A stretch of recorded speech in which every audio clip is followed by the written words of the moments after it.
जो अनेक जन्म लेने वाले हैं और लेफ्ट साइड के,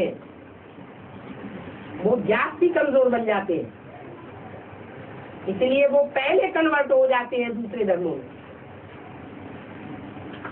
वो विरोध भी नहीं करते दृष्टि के व्यभिचार का, तो प्रभावित हो गए ना। प्रभावित माना प्रजा, और प्रभावित न हो तो उनको प्रजा थोड़ा ही कहा जाता है।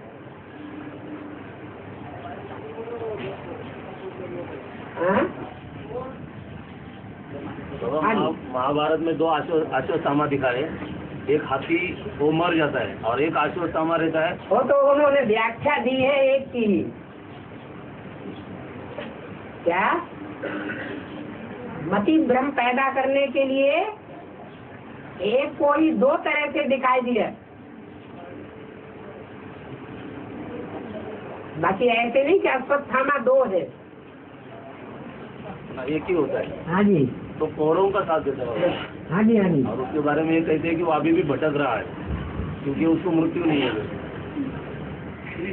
वो मणि मिल जाएगी तो भटकेगा। हाँ,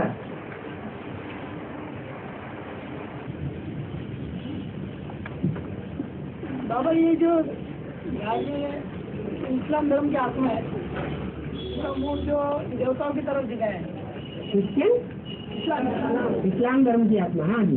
अभी जो पीछे वाले ने निकला है, हाँ, उसने उसका मुंह खिला दिया, इधर कर दिया, उल्टे जैसे और धर्म पिताएं हैं सामने की ओर मुंह करके बैठे, वैसे भी उल्टा कर दिया। अच्छा, भारत से विमुख कर दिया, तो उनकी बुद्धि में बैठा नहीं होगा कि भगवान भारत में ही आते हैं और में नहीं आते। क्या प्रैक्टिकल में अभी ऐसा हो रहा होगा?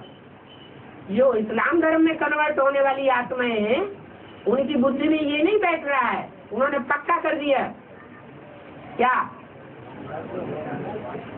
कि भगवान भारत में नहीं आता है।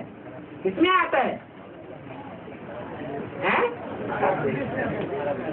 क्राइस्ट और कृष्ण में आता है या भारत में आता है? कृष्ण में आता है, इसलिए उल्टा मुंह कर दिया।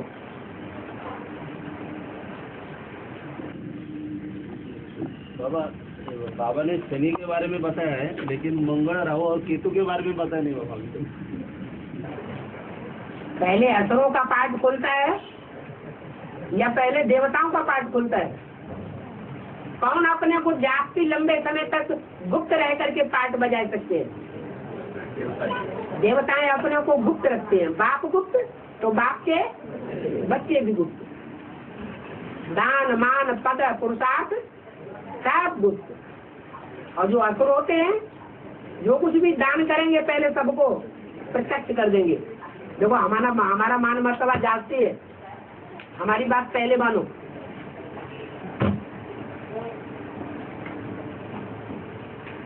ये अंतर हो जाता है। वो मान मर्तबा यही लेना चाहेंगे। भविष्य में इंतजार करने के लिए उनके पास धैर्य नहीं होता है। अपने कर्मों के द्वारा प्रत्यक्ष हो जाएंगे। अपने कर्मों के द्वारा प्रत्यक्ष हो जाएंगे।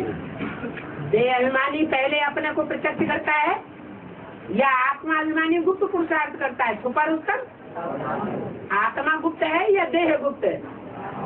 आत्मा गुप्त है। तो जो पक्के पक्के आत्मा होंगे 84 जन्म लेने वाले, वो संसार के सामने अंत में पार्ट बजाएंगे, हीरो पार्ट।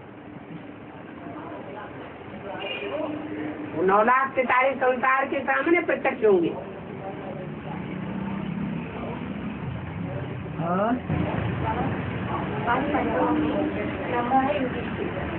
और प्रजापिता है तो अर्जुन कौन हुआ? ऐसी कोई बात नहीं जो तेरे ऊपर लागू न होती हो। ये तेरा शब्द किसके लिए यूज किया? प्रजापिता के लिए। जो सारी सृष्टि का बीज है वो युधिष्ठिर का भी बीज है, वो अर्जुन का भी बीज है, वो भीम नकुल 5 पांडवों का भी बीज है, और सब राक्षसों का भी बीज है।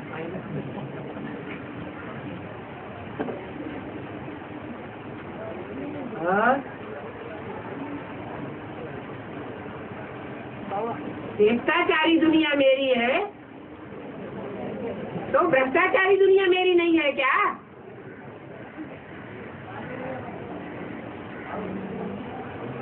ये कौन बोला? क्यों बोला? बाबा और नौकुड़ी के ब्राह्मण बोले हुए हैं। नौकुड़ी माने कौन से ब्राह्मण है? 9 ऋषि हुए, उन्हीं के नाम पर 9 कुड़ियाँ पड़ गई। चाहे वो भारद्वाज हो, चाहे वो पाराशर हो, चाहे वो काश्यप हो, चाहे वो भृगु हो, और वही 9 धर्म, वही 9 धर्म के 9 मुखिया, वही 9 के 9 बीज। और राधा का क्या मतलब है? राधा का हाँ, क्या है? जो कृष्ण है मस्त रहती हो, जिसको सिर्फ कृष्ण का ही आकर्षण होता हो, कृष्ण के अलावा और किसी का आकर्षण नहीं। वो समझती है कि वास्तव में कृष्ण संगम युगी कृष्ण है या कोई दूसरा कृष्ण है। संगम युगी कृष्ण है, माना राम वाली आत्मा, जिसकी बुद्धि राम माने राम, धा माने धरी रहती हो। किसमें धरी रहती है? एक राम में ही रमण करती है और कोई में रमण नहीं करती है। जन्म जन्म लगे रगर हमारी, बरऊ शंभु न तो रहूं कुमारी। और हैं सब पटरानियां, तीव्र पुरुषार्थ करने वाली, लेकिन एक है महारानी, वो पत्त में जाके नहीं गिरती। आखिरी जब फाइनल पेपर होता है तो भी पत्त में जाकर नहीं गिरती।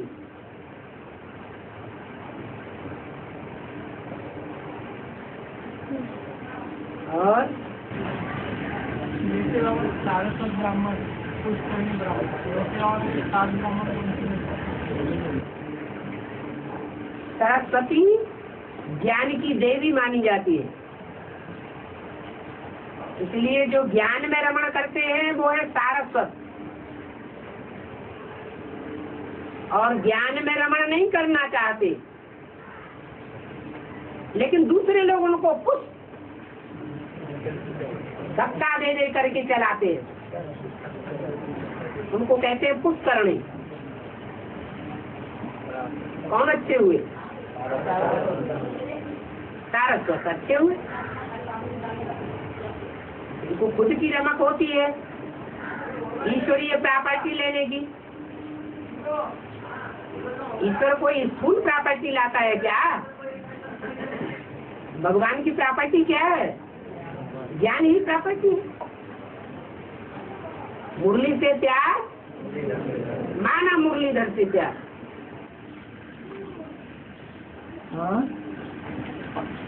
वहाँ मुझे में आता है कि जब तुम नास्तिक थे तब निधन के थे, अगर निधन का अर्थ स्थूल धन से भी आ जाए तो नास्तिक धर्म की आत्माएं तो धन से भरपूर है आज। वो तो आपने अर्थ ले लिया ना।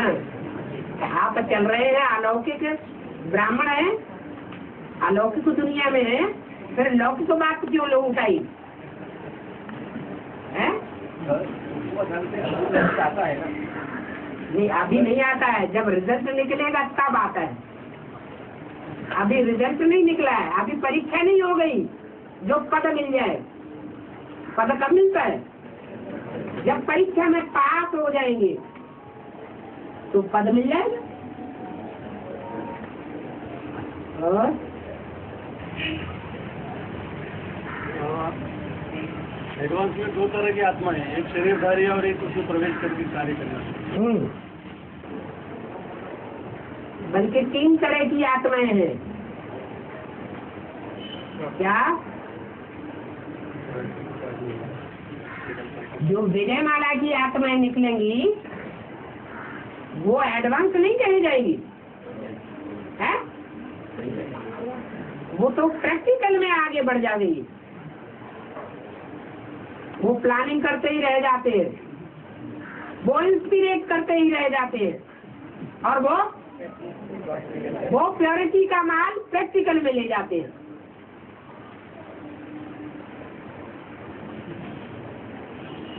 तो कौन आगे हुए? प्रैक्टिकल हमेशा आगे जाएगा। है वो तो जैसे मकान बनाने वाला मालिक होता है, वो इंजीनियर को कहता है हम पैसे देंगे तुम्हें, करो ये काम, इतना पैसा मिलेगा, उतना मिलेगा। तो इंस्पिरेट करता है, मजदूरों को भी इंस्पिरेट करता है, प्लानिंग करने वाले इंजीनियर्स को भी इंस्पिरेट करता है। तो ब्रह्मा की सोल इंस्पिरेटिंग पार्टी है। इंस्पिरेट करने वाले ही मालिक है, वही मतलब दुनिया के बतौर। वास्तव में यहाँ सेठ कौन है? यहाँ तो सेठ शिव बाबा है। सारी डोरी एक शिव बाबा के हाथ में। जो सूक्ष्म शरीरधारी हैं उनकी भी डोरी किसके हाथ में? शिव बाबा के हाथ में। जो सूक्ष्म शरीरधारी ब्रह्मा की सोल है, कृष्ण की सोल है, वो अगर प्रवेश न करे तो एडवांस ज्ञान अर्जन कर सकेगी? संग के रंग में ना आए तो एडवांस ज्ञान अर्जन करके संसार का कल्याण के कार्य में लग सकेगी? उन आत्माओं में देहधारियों के मुकाबले ज्यादा शक्ति है या कम शक्ति है? उसको कहते हैं पराशक्ति। दोनों बीज कौन और आधार कौन है? जो शरीरधारी है वो बीज है, स्थूल बीज।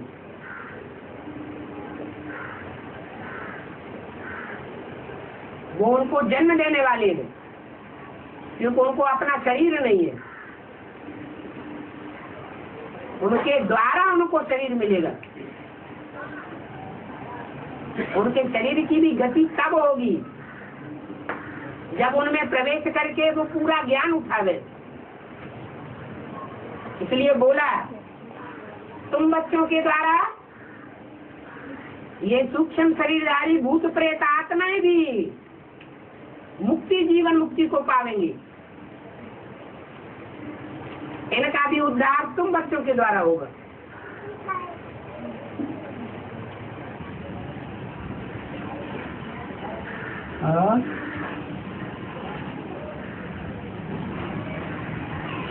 बाबा आज पॉइंट आया था कि राम वाली आत्मा जो है जब तक लगाव झुकाव का हिसाब किताब है तब तक वो भीतर से रोती है। जैसे ये हिसाब किताब चुप हो जाता है तो वो फंसती है अंदर से। जब तक और तब तक का भी हिसाब है। ऐसे नहीं कि अभी वर्तमान में वो लगातार रोती ही रोती है। ये संगम युग है। संगम का मतलब क्या है? रोने और हंसने का भी संगम है, सुख और दुख का भी संगम है। अब देखना ये है कि ज्यादा सुख में ही स्टेज में कौन कितने रहते हैं और ज्यादा दुख में ही स्टेज में कौन कितने रहते हैं। जो लंबे समय का पुरुषार्थी होगा वो अंत समय में विजयी हो जाएगा। नंबर 1 दुख की छवि तो राम वाली आत्मा पर भी पड़ती है, क्योंकि सुप्रीम सोल उसमें प्रवेश है और दुनिया की 500-700 करोड़ मनुष्य आत्माओं से उसका कनेक्शन है। इसलिए सबके कनेक्शन में आना है, ज्यादा लोगों के कनेक्शन में आना है, तो ज्यादा संग का रंग किसको लगेगा? उसी को लगेगा। लेकिन विशेषता क्या है? हिम्मत बच्चे तो मदद दे बाप, तो बाप उसमें प्रवेश करता है, इसलिए वो संग का रंग तुरंत धुल भी जाता है। ये भी अपनी प्रैक्टिस की बात है। जिसने जितनी जास्ती फाउंडेशन पीरियड में ही निराकारी स्टेज का फाउंडेशन डाल लिया होगा, उसका फाउंडेशन का पुरुषार्थ ही पक्का हो गया। कोई भी मकान की फाउंडेशन मजबूत होती है तो सारी बिल्डिंग मजबूत ही बनी रहती है। तो बाबा ने उनकी कहा है कि सदगुरु किसी का नाज नखरा सहन नहीं करता। वो सदगुरु की बात है। नहीं, ये भी कहा है कि बाप कभी कभी सहन भी कर ले लेकिन सदगुरु नहीं करेगा। ठीक है, तो इसका बाबा ये तो बाप जब सहन करता, सदगुरु का पार्ट अंत का पार्ट है या आदि से अंत तक का पार्ट है? अंत का पार्ट है। लेकिन बाबा जब बाप होकर जब सहन करता है कई बच्चों के नाज नखरे, तो उसे युक्ति कहा जाएगा या लगाव झुकाव कहा जाएगा? बच्चे किसके? बाप ने अपने बुद्ध रूपी पेट से पैदा किए। गुरु तो पैदा नहीं करता। पैदा करता है क्या? अब तो लगे ना फटकरी रंग चोक हो आवे, वो क्यों सहन करेगा? और बाबा ब्रह्मा चार दुनिया बनाता है बाबा। हाँ, 4 दुनिया बनाता है, फिर लास्ट में ऐसा समझो, ऐसा बोला कि जैसे दुनिया बनी ही नहीं। तो ये निराकारी स्टेज में वो बोलता है कि वो राम वाली आत्मा के लिए बोला गया है या कृष्ण वाली आत्मा के लिए बोला गया है कि दुनिया बनी ही नहीं? राम वाले आत्मा के लिए। तो कृष्ण वाली आत्मा को क्यों बीच में ढकेल दिए? तो मुकर्रर ब्रह्मा की बात। हाँ जी, जो मुकर्रर रसधारी है, राम वाली आत्मा है, उसके लिए शास्त्रों में वशिष्ठ जी ने बोला है, योग वासिष्ठ में, हे राम, ये दुनिया ऐसे समझो जैसे बनी ही नहीं। माने कोई आत्मा है, इतने जास्ती दुखों का अंबार आता है, उसको ये शिक्षा दी जाती है तो दुनिया को ऐसे समझो जैसे है ही नहीं।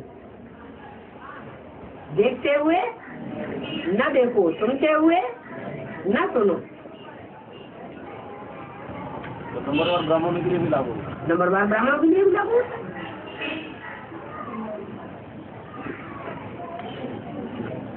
क्योंकि जो जितना दुख सहन करने में तीखा होगा, वो उतना ही सुख भी सहन करने में तीखा होगा। दुखों के पहाड़ गिरते हैं तो सुखों के भी पहाड़ गिरते हैं। दुख सहन करने की जिसमें शक्ति नहीं है,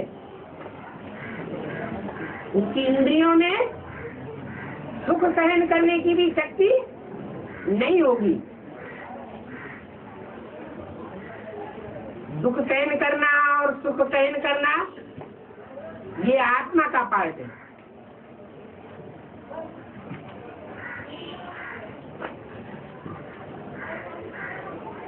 इंद्रियों से ही सुख सहन किया जाता है और इंद्रियों से ही सुख भोगा जाता है। बीज पावरफुल होना चाहिए। कमजोर आत्माएं दुख सहन करने में घबरा जाएंगी, पीछे कदम उठा लेंगी, और जो पावरफुल होंगे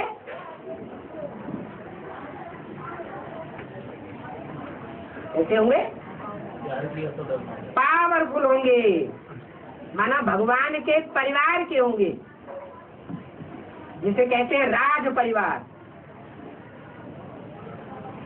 भगवान आते हैं तो राज परिवार का संगठन करते हैं ना। कितनों का होता है परिवार 16,108 प्रिंसेस का परिवार है। भले उसमें अच्छे पुरुषार्थी भी है और खराब से खराब पुरुषार्थी भी है। यथा राजा तथा प्रजा तो होती है।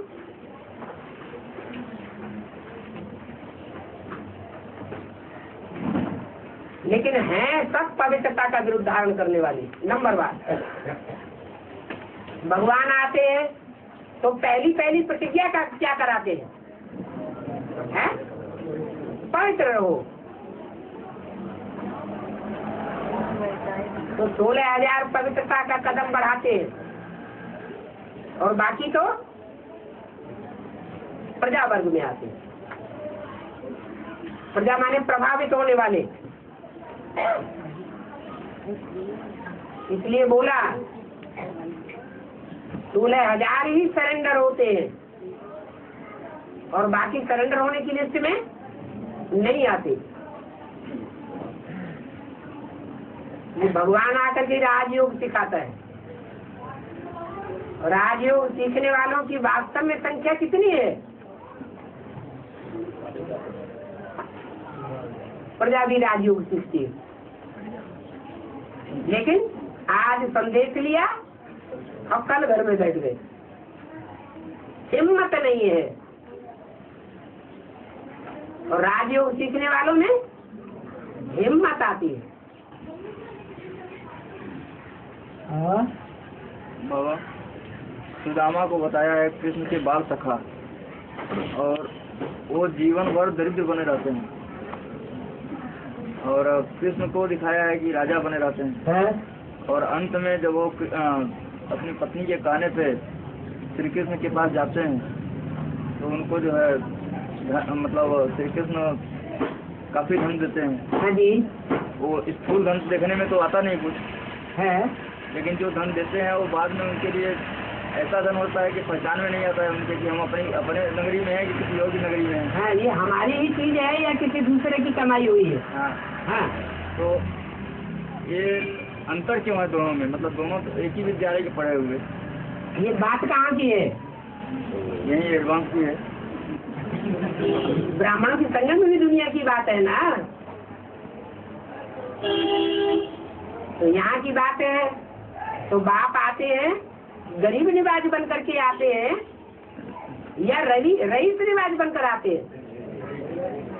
गरीबों को देते हैं और गरीब ही उठाते हैं। गरीब ही हिम्मत करते हैं। बड़े बड़े प्रॉपर्टी वाले हैं, जॉइंट प्रॉपर्टी जिनके पास बहुत ढेर सारी है, वो तो हिम्मत ही नहीं कर पाते। कृष्ण की आत्मा ने हिम्मत की क्या है? हिम्मत की, लेकिन फिर क्या हुआ है?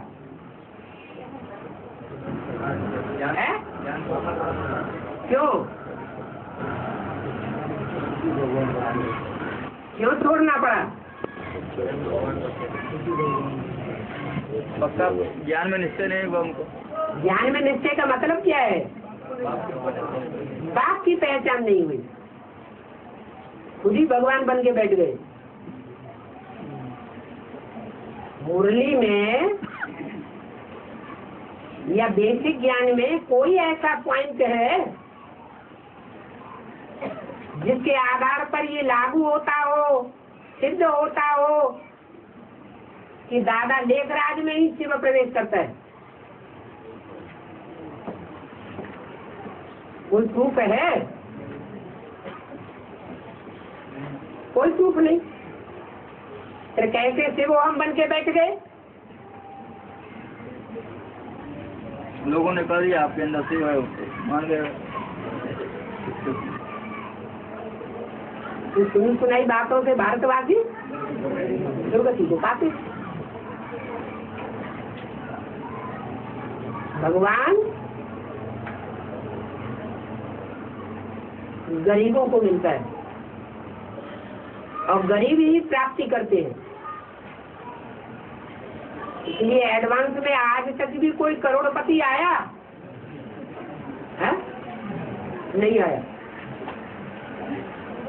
बेसिक में करोड़पति हैं या नहीं है? है। और बाबा धर्मराज का पाठ बजाने वाली जो अष्टदेव की जो तीसरी मूर्ति है, इस्लाम धर्म से जो कनेक्टेड है, उसमें एक कट्टरता का तत्व रहेगा कि वो अपने तत्वों में एकदम कट्टर रहेंगे। दूसरी गंभीरता। बाबा ये सब जो गुण है ये किसी पुरुष चोलाधारी आत्मा में होना चाहिए। जो स्वभाव संस्कार होते हैं वो शरीर में होते हैं या आत्मा में होते हैं? क्योंकि बाबा वो श्रीमत को पूरी तरह से तभी फॉलो कर पाएगा अगर पुरुष चोला है। अगर स्त्री चोला रहेगा तो कहीं ना कहीं आत्मिक स्थिति की बात है या देह अभिमान की बात है? बाबा लेकिन आधीन में तो जाना पड़ेगा, चोले का असर तो पड़ता है। रुद्रमाला काय की? अगर रुद्रमाला का एक मन का एक के अधीन न रहे,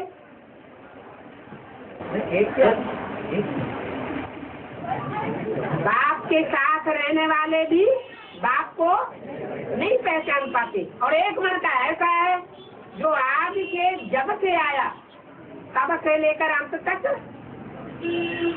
है, एक बाप का आधार लेकर के रहता है और किसी की नहीं सुनता। तो किसे ताकत ज्यादा मिलेगी? जो एक का आनंद। बस यही बात है बाबा। लेकिन श्रीमत पर पूरी तरह चलने की ताकत भी शरीर का कुछ ना कुछ तो प्रभाव होता है कि नहीं। अगर शरीर जो ऊंच से ऊंच है उसके संरक्षण में रहे आदि से अंत तक, तो उसको क्या परवाह पड़ी है दूसरों की? परवाह है? शरीर भी उसी का। इसका मतलब कोई स्त्री चोला है।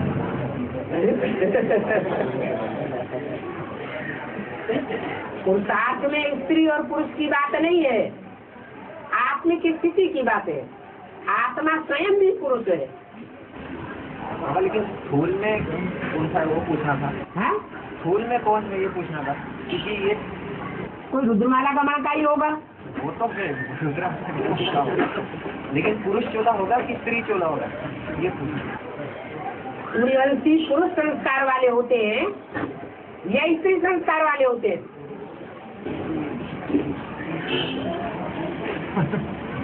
हाँ? बाबा पाठ नहीं छोड़े। हाँ? बाबा पाठ नहीं छोड़ने वाले। किसका?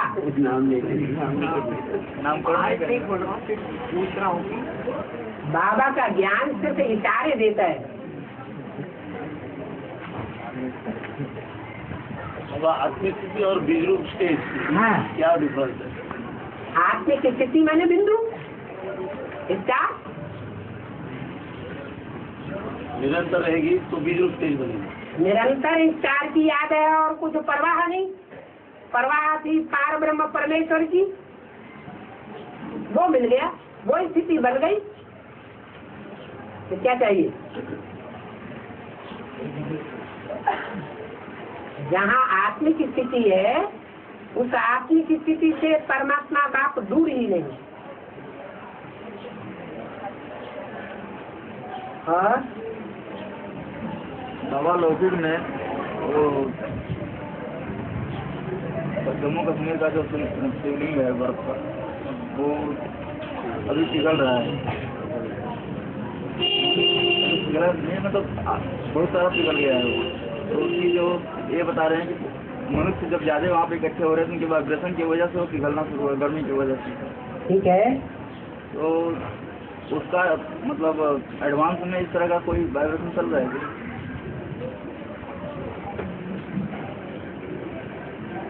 पहली बात है लिंग बरसता होता है क्या? नहीं, वहाँ टिका हुआ है। हैं? वहाँ तो टिका हुआ है, लिंग बर्फ भाई जो बना हुआ है वो बर्फ नहीं है। लेकिन होता है क्या? मान्यता उसको लिंग की उसका अर्थ कोई होगा। भक्ति मार्ग में तो सिर्फ दिखाते हैं, लेकिन अर्थ कहाँ का है? ज्ञान मार्ग का है। बाबा ने इशारा दे दिया, तुम बच्चों की योग बल से कर्मेंद्रियां शीतल हो जाएंगी, ऐसी शीतल हो जाएगी जैसे बर्फ।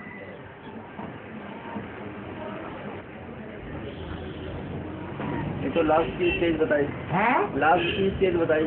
हाँ जी, लास्ट की स्टेज है। लास्ट की स्टेज होने के बाद फिर शूटिंग पीरियड में लास्ट होता है कि नहीं होता है? होता है। शेष आत्माओं का भी संसर्ग होता है और निष्पक्ष आत्माओं का भी संसर्ग होता है। संग का रंग लगेगा या नहीं लगेगा?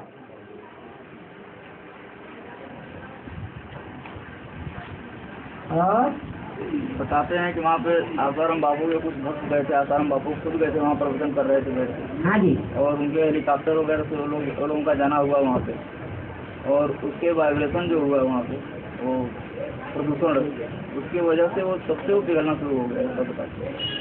ठीक है।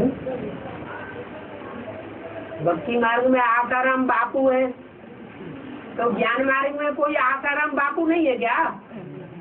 दिलाराम बापू है, वो आशा दिला के नहीं रखे हैं सबको। असली आसाराम कौन से हुए? फिर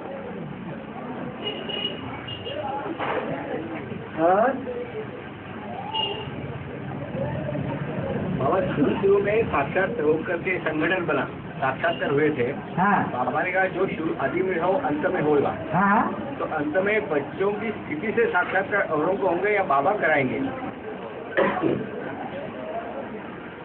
एक होता है साक्षात्कार बुद्धि का और एक होता है साक्षात्कार बंद आंखों का। यदि जब आरंभ हुआ तो उस समय दुनिया में भक्ति का फाउंडेशन पक्का था या ज्ञान था? तो भक्ति का ही आधार लेना पड़े, अच्छे अच्छे भक्तों को ही उठाना पड़े। तो साक्षात्कार की चाबी मैं अपने पास रखता हूँ। वो साक्षात्कार हुआ यज्ञ के आदमी, अंत में भी साक्षात्कार होंगे, क्योंकि बाप के वारसदार भी है, बाप की एक प्रजा भी है और बाप के भक्त भी है। वारसदार तैयार हो जाएंगे तो प्रजा भी अपने आप तैयार हो जाएगी। फिर भक्तों का कल्याण कौन करेगा?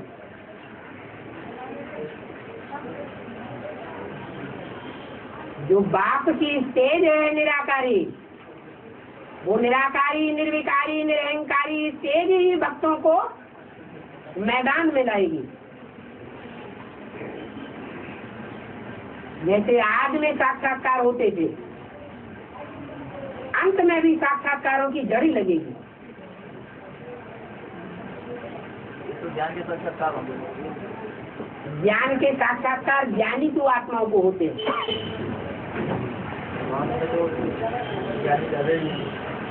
एडवांस में प्रजा नहीं है, प्रजावर की आत्माएं ज्ञान सुनती हैं या प्रभाव देखती हैं? प्रैक्टिकल प्रभाव को देखेंगी, प्रैक्टिकल ज्ञान को मानेंगी।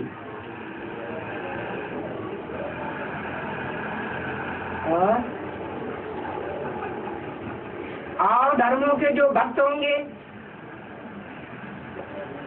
और सूर्यवंशियों में जो भक्त किस्म की आत्माएं होंगी,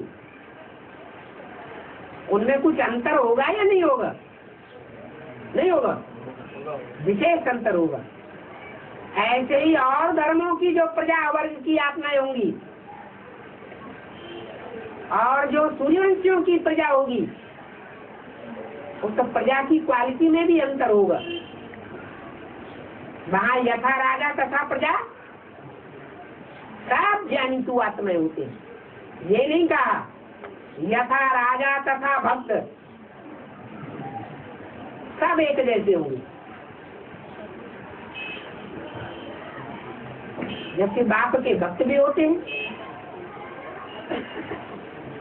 और अचानक से जो शरीर छोड़ते हैं उनके लिए क्या शरीर मिलता है, क्या अनपे रहता होगा? उनके पूर्वजन्मों का हिसाब किताब जब तक है तब तक भटकाव होगा। हिसाब किताब पूरा होगा और सूक्ष्म शरीर से छुटकारा हो जाएगा। वो खास करके इस अंतिम जन्म में, और जन्मों की बात नहीं है छुटकारे की। और जन्मों में तो जन्म भी ले लेते हैं, फिर पाप कर्म करने लग पड़ते हैं। सूक्ष्म शरीरधारियों को, फरिश्तों को दूसरे धर्म में ज्यादा मान्यता है या भारत में ज्यादा मान्यता है? दूसरे धर्म वाले भूत प्रेतों को बहुत मानते हैं। अभी भारत में भी गांव-गांव में भूत प्रेतों की पूजा हो रही है। उसका प्रभाव विदेशियों का प्रभाव है। भारतवासी देवताओं को मानते हैं, भूत प्रेतों को नहीं मानते। ये थर्ड क्लास विद्या मानी जाती है। भूतों की पूजा उससे ऊंची है देवताओं की पूजा, और उससे भी ऊंची है भगवान की पूजा। भक्ति मार्ग में होती है पूजा और ज्ञान मार्ग में होती है याद। और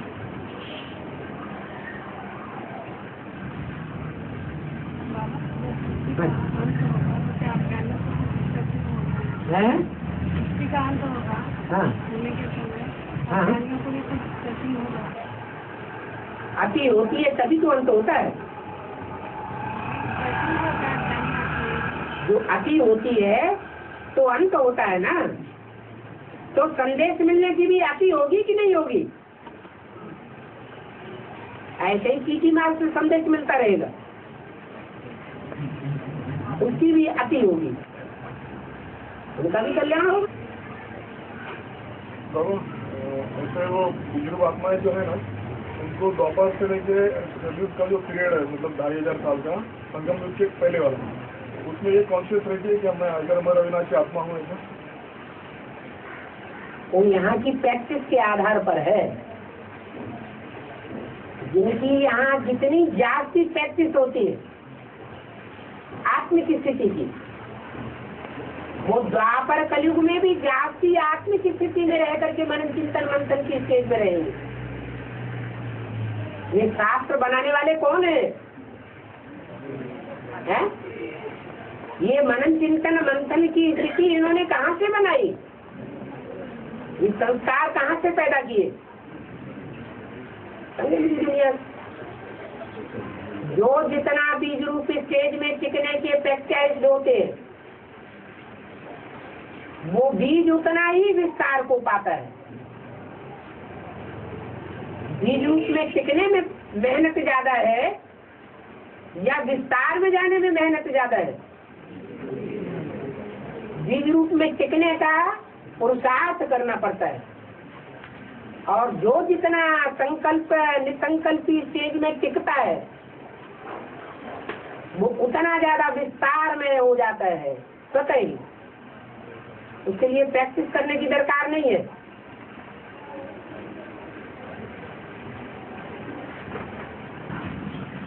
और जैसे कहा कि अंतिम जन्म में जिसको अच्छा चोला मिलता है, अंतिम जन्म में जिसको अच्छा चोला मिलता है, शरीर रूपी चोला, हाँ जी, तो उसका पहला जन्म का जो कर्म है वो हिसाब से मिला है। मतलब जैसा कर्म उसने किया है वैसा वो लास्ट जन्म में चोला मिला उसको। मैंने ब्रह्मा बाबा को बहुत फर्स्ट क्लास चोला मिला लास्ट जन्म में। हाँ, बाबा ने ये कहा अगर अरे एक बात पे टिको तो पहले अपनी बात तो होने दो। मान लो ब्रह्मा को अंतिम जन्म में बहुत फर्स्ट क्लास चोला मिला, तो फर्स्ट जन्म में क्या मिला होगा?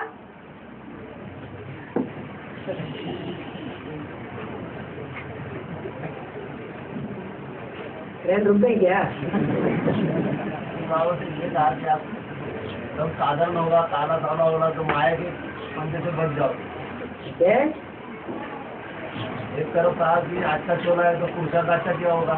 ये कोई बात नहीं, ये तो कहा ही नहीं। बाबा ने तो कहा संगम युग में काली कलूटी बैंगन लूटी हो तो बहुत अच्छा, तो उनका कह रहे हैं। चलो खलास हो गया।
एक ब्रह्मा की स्टेज है पुरुषार्थी जीवन की, जो ब्रह्मा विकारी कहा जाता है। ब्रह्मा क्या है? विकारी। उसकी पूजा नहीं हो सकती। पूजा किसकी होती है? पूजा होती है प्योरिटी के आधार पर। तो जो बोल बोल की स्टेज में है, प्रैक्टिकल करने की स्टेज में नहीं है, वो विकारी स्टेज है। इसलिए ब्रह्मा है और विष्णु प्रैक्टिकल स्टेज है या बोल बोल की स्टेज है? आत्मा ही काम करती है। ब्रह्मा में भी सहन शक्ति का पार्ट बजाने वाली आत्मा थी या शरीरधारी था? कौन सी आत्मा थी? शिव की आत्मा थी। ऐसे ही विष्णु के जो संपन्न पार्ट चलता है, उसमें भी प्रैक्टिकल पार्ट बजाने वाली आत्मा कौन? त्रिमूर्ति शिव कहा जाता है। दो मूर्ति क्यों नहीं कहा जाता? शिव की मूर्ति और ब्रह्मा की मूर्ति दो मिल करके कर दें काम। दो मूर्तियों में प्रवेश हो जाए तो काम चलेगा क्या? नहीं चलेगा। हाँ, दो मूर्तियों में, एक में बोल बोल का पार्ट, कथनी का पार्ट, मनन चिंतन का पार्ट नहीं,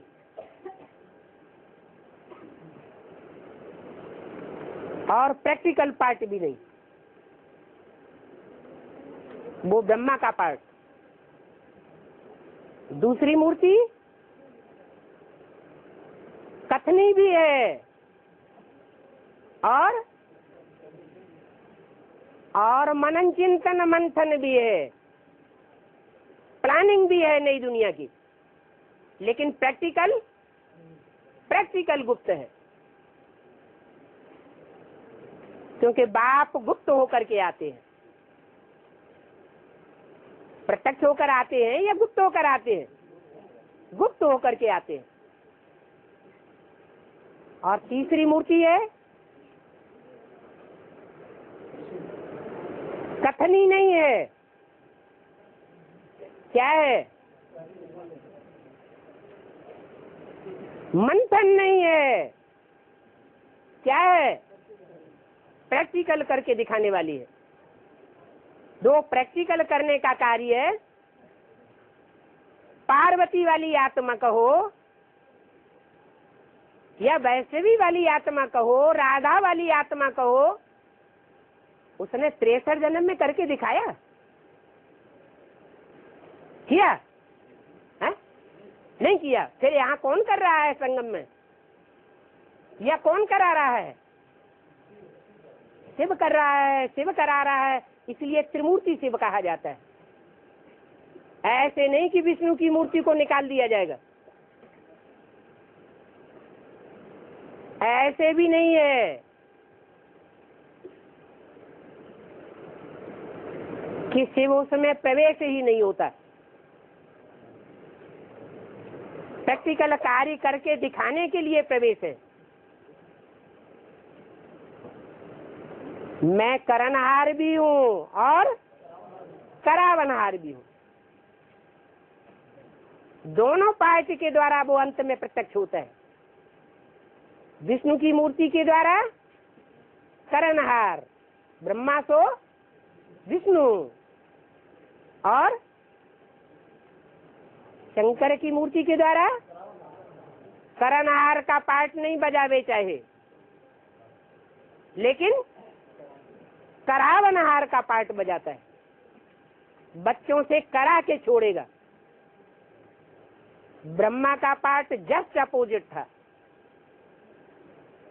बच्चे करें या न करें, लेकिन ब्रह्मा को चक्कर के दिखाना है। तो तीनों मूर्तियों का पार्ट अलग अलग है। ऐसे नहीं कि विष्णु की मूर्ति में प्रवेश ही नहीं हुआ तो त्रिमूर्ति शिव क्यों कहा जाता है?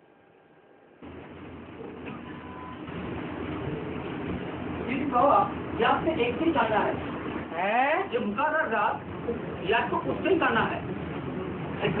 जो आदि से लेकर अंत तक है वो मुकर्रर है, या जो आदि में है अंत में नहीं, मध्य में है आदि में नहीं, या अंत में ही है और आदि और मध्य में नहीं, उसको याद करना है। जो आदि में भी है, मध्य में भी है और अंत में भी है, वो मुकर्रर है। अंत में तो बाबा तो वानप्रस्थ हो जाएंगे। तुम्हारा क्या होगा बाबा? वो वानप्रस्थ हो जाएंगे, लेकिन जब आत्माएं वापस परम धाम में जाएंगी तो वो अंत समय होगा या नहीं होगा? बाबा लेकिन बोला मैं पतितम में प्रवेश करता हूँ। ठीक है, हाँ बोला मैं पतितम में प्रवेश किया हूँ, मैं पतित पावन हूँ। तो इसमें तो जो वस्तु माता है वो तो पतित नहीं है। हाँ, ये जन्म में तो कहाँ, तो तुम कैसे साबित करोगे उसमें प्रवेश किया है? साबित नहीं है, तो गुप्त है। गुप्त है, तो गुप्तेश्वर इसमें है या उसमें है? वो है ही गुप्तेश्वरी। और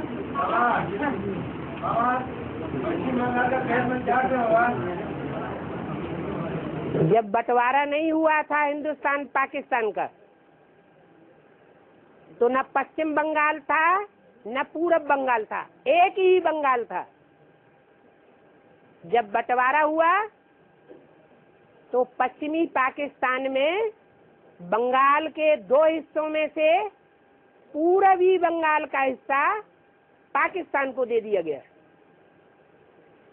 बाकी कौन सा बचा? पश्चिमी हिस्सा बचा, इसलिए उसका नाम क्या पड़ा? वेस्ट बंगाल। नहीं हुआ वो ये प्रश्न नहीं हुआ जैसे बिहार मतलब बिहार बाहर लाया। हाँ जी, अंधकार की जिससे ज्ञान की रात गुजर गई है। पश्चिम बंगाल भेद में क्या होगा? बंगाल के लिए तो कितनी बार बोला जो कहा जा चुका है, बंगाल फॉर ऑल। क्यों रविंद्र भाई? है आवाज फैलाने में तो बनेगा, लेकिन बंगाल सब के लिए है। बंगाल है ही सारी दुनिया का बीज। बनियन ट्री यादगार कहाँ बनी हुई है? नई दुनिया की स्थापना का काम शुरू होता है 36 से, तो बीज कहाँ से पकड़ा? बंगाल से पकड़ा। तो बीज ही तो सारी दुनिया का कल्याण करेगा। और बीज रूप से जो भी कनेक्टेड होंगे, यथा राजा तथा प्रजा, सब विश्व के कल्याणकारी होंगे। बाबा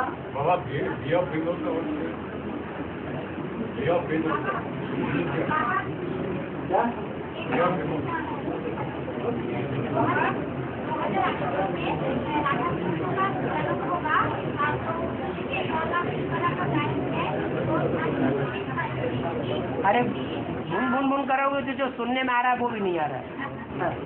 बाबा 2018 में राधा कृष्ण का जन्म होगा।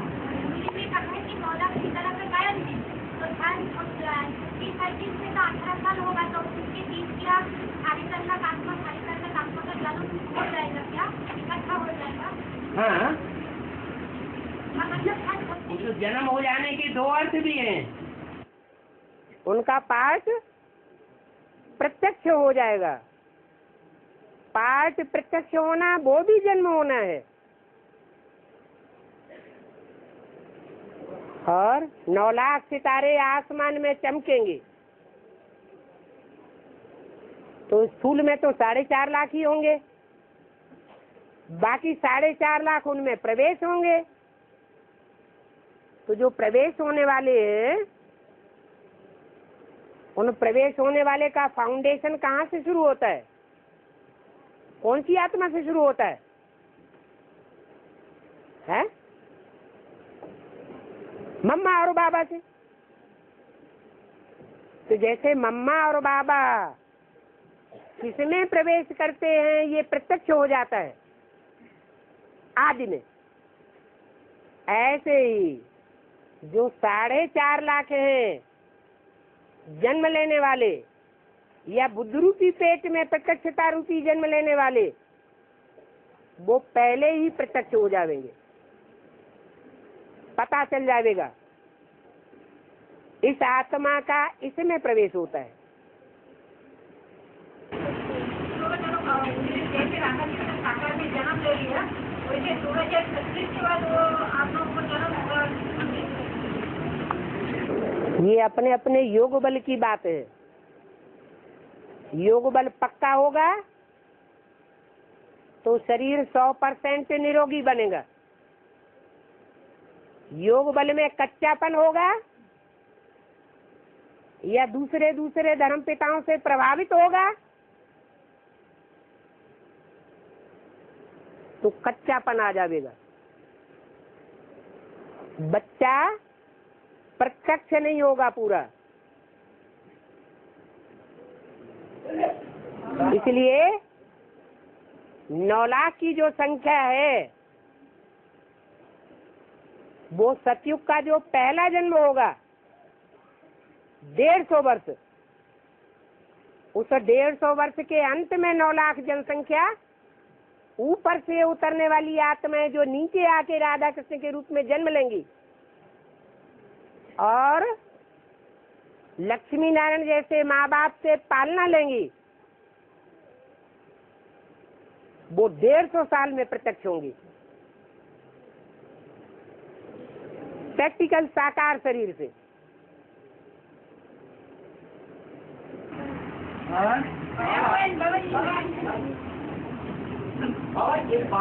मुरली ने सुना है, बहुत पूरा है, बाबा कितना दिन के लिए प्रैक्टिकली आते हैं धरती पर, तो बाबा बोला उसको दिया 60 से 65 का, 60 से 65 ईयर्स के लिए।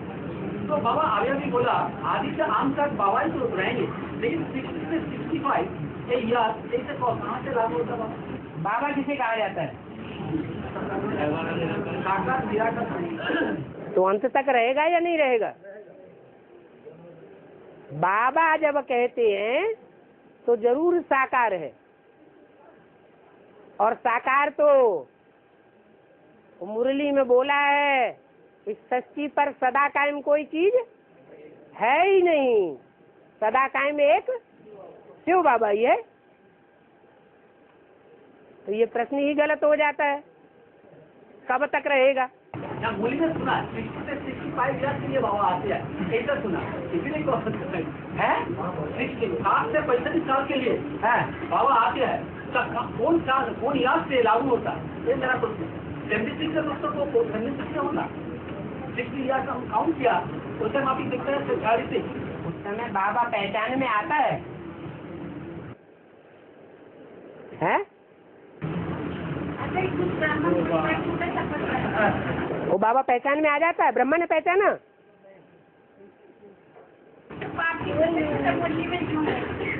बाप की प्रत्यक्षता सन 36 से होती है क्या? जय श्री राम। और आगे साढ़े 3-4 साल का अंदर हाँ 3.5-4 साल में तो वैष्णो देवी का प्रत्यक्ष होने वाला है। अभी की बात 4.5 साल में क्या? 3.5-4 साल में तो वैष्णो देवी का हमारा टाइम है ना। हाँ 4.5 साल वैष्णो देवी की प्रत्यक्षता का टाइम है, और 2004 में रुंग सहित शूटिंग का टाइम पूरा हो गया। 2004 में, तो 2004 के बाद 4.5 साल जेड कर दो।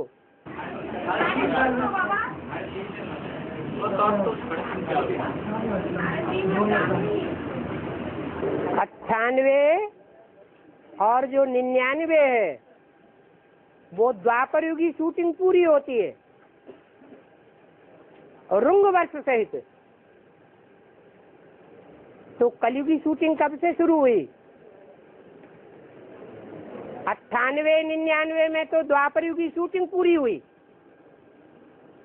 फिर कलयुगी शूटिंग कब से शुरू गए? 2000 से, जब से मेले मलाखड़े शुरू होते हैं। मेले मलाखड़े कौन से युग में शुरू होते हैं? कलयुग में शुरू होते हैं। तो 2000 में कलयुगी शूटिंग की शुरुआत हो गई। टोटल शूटिंग कितने साल चल रही है?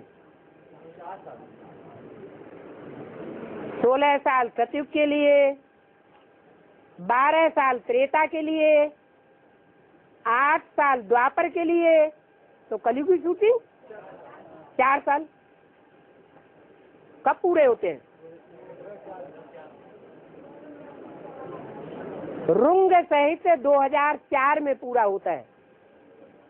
अब 4.5 साल उसमें ऐड कर दो, 8.5 हो रहे हैं।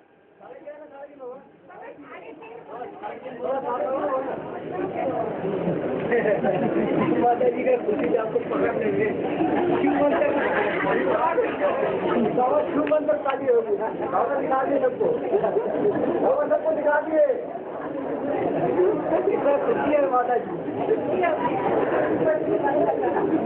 पोता मिल है, पोता मिल। हाँ जी, हमारे बोले की बात नहीं, जो लॉजिकल है उसे पकड़ना है। लॉजिकली एक एक वर्ष गिनाई दिया।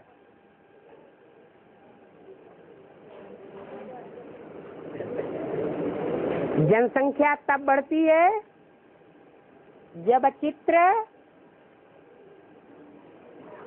और लिटरेचर छपना शुरू हुआ।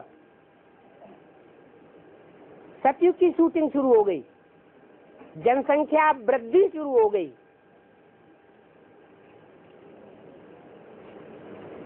कब से हुई है? अरे सतयुग की शूटिंग कब से कब तक? 60-61 से लेकर के 76 तक, 75-76 तक, ये 16 साल हुए सतयुग की शूटिंग के। और 77 वर्ष हुआ संपूर्णता वर्ष, रुंग वर्ष मिला के। एक वर्ष ऐड हुआ। उसके बाद त्रेतायुगी शूटिंग 12 वर्ष में। जो शास्त्रों में जो बात बोली गई, कलयुग से द्वापर दुगना, त्रेता तिगना और सतयुग चौगुना। तो त्रेतायुगी शूटिंग के 12 साल 77 के बाद ऐड कर दिए। कितना आया? 89। एक वर्ष रुंग का ऐड कर दिया, कितना आया? 90 हो गया। फिर द्वापर युग की शूटिंग कितने साल? 8 साल। 8 साल द्वापर युग की शूटिंग पूरी हुई और कंस की जेल में कृष्ण का प्रत्यक्षता वर्ष 15 अगस्त को स्वतंत्रता वर्ष मनाया गया। कौन से सन की बात है? 98। ये 8 साल हो गए द्वापर युग की शूटिंग के। अब उसमें रुंग वर्ष जोड़ दिया, 99 हो गया। 99 के बाद कलयुग की शूटिंग कितने साल होनी चाहिए? 4 साल ऐड कर दिए। कब पूरा हुआ? 2003 में। एक वर्ष रुंग का ऐड कर दिया, 2004 पूरा हुआ और 3.5 कहाँ से निकाल लिया?